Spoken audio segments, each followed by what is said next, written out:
The Value of Time, a Stoic tale of loss, realization, and redemption. What if time wasn't just passing, but quietly judging everything you do? What if your greatest failure was simply the echo of your ignored seconds? And what if the power to rebuild your life had been slipping through your hands all along? Bright, articulate, and full of potential, he had everything the world seemed to reward: a promising career, a sleek apartment, and aspirations that reached far beyond the skyline. In the heart of a fast-paced, gleaming city where ambition wore suits and dreams rode elevators, there lived a young man named Ravi. But Ravi lacked one thing: the wisdom to value time. Tasks were postponed, goals shelved, and responsibilities ignored. He didn't treat time as precious. Instead, he scattered it carelessly. Hours lost to scrolling endlessly through social media. Entire evenings devoured by mindless entertainment. This was it. His opportunity to shine, to prove his worth, to take the next leap in his career. But instead of seizing the chance, Ravi delayed again and again. His father, a man of few but weighty words, often cautioned him: "Ravi, time is the one wealth you can't earn back. Waste it now, and you'll pay later." But Ravi would always smile and say, "There's always tomorrow." The company lost a key client. Ravi lost his job. One evening, under the fading gold of the sunset, Ravi sat beneath an ancient banyan tree, his head bowed, eyes heavy. The world felt as though it had turned its back on him. Then, a pivotal moment arrived. His manager entrusted him with a major project. "I'll begin tomorrow," he repeated like a silent chant. Friends who once laughed with him now vanished in silence. With nowhere left to go, he left the city and returned to the village of his childhood, hoping that maybe, just maybe, the stillness of the countryside could bring clarity. His father's voice trembled with both pain and truth. "You let time slip through your fingers, and this is the cost." Days passed, then weeks, and when the deadline struck like a clock tower at midnight, Ravi stood with only half the work done. His manager's disappointment was volcanic. His landlord, unapologetic, threw him out. It felt like rock bottom, but fate wasn't done. Without income, Ravi couldn't pay rent. Shame wrapped around Ravi like a heavy cloak. In the village, he wandered like a ghost, avoiding familiar faces, lost in regret. Then a voice broke the silence, calm, steady, and warm. "Why does sorrow weigh you down, young man?" Ravi looked up. Standing before him was a monk. His eyes held no judgment, only deep, unwavering peace. Dressed in simple robes, carrying only a wooden staff, the monk sat beside Ravi without waiting for permission. "I wasted time. I lost my job."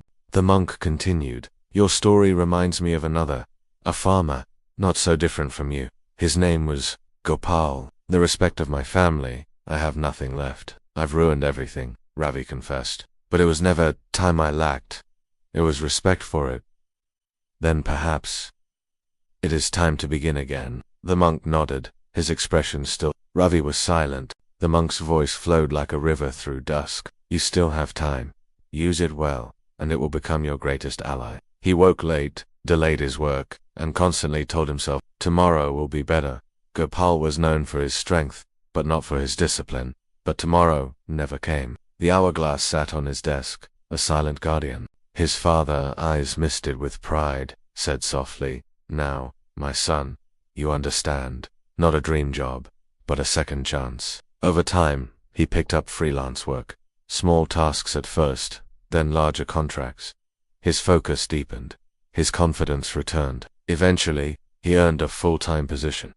And remembers, one year, during planting season, Gopal delayed sowing his seeds. By the time he took action, the rains had arrived, and the soil swallowed his hope. His crops failed. His family went hungry. He had nothing to harvest, and no one to blame but himself. Gopal's turning point came not from success, but from sorrow, just like yours. That night, under a blanket of stars, Gopal whispered to the sky, "I thought I had more time." He didn't escape his consequences. He transformed through them. The next morning, he changed. He rose with the sun. But because he had learned, he worked with urgency and clarity. The following year, his fields overflowed. He became the most respected farmer in the village. Not because he had luck. The monk turned to Ravi. "But I've already lost so much," Ravi said, voice trembling. "You haven't lost what matters most," the monk replied. From within his robe, the monk pulled out a small wooden hourglass and placed it gently in Ravi's hand. "When you attempted to waste time, he said. Watch this sand. Each grain is a breath, a choice, a door. Once it falls, it cannot rise again. Time is not cruel. It is just, and it is always watching. Ravi stared at the hourglass. Something within him shifted. He bowed in gratitude, and the next morning, he began again. Each day, he rose early. He wrote down goals. He stayed disciplined. He made peace with his family. He apologized with humility. Years later, Ravi still keeps that hourglass. Whenever he feels distracted, he turns it over, watches the sand fall. Time is not something you manage. It is something you honor. What you do with it shapes not just your day, but your destiny.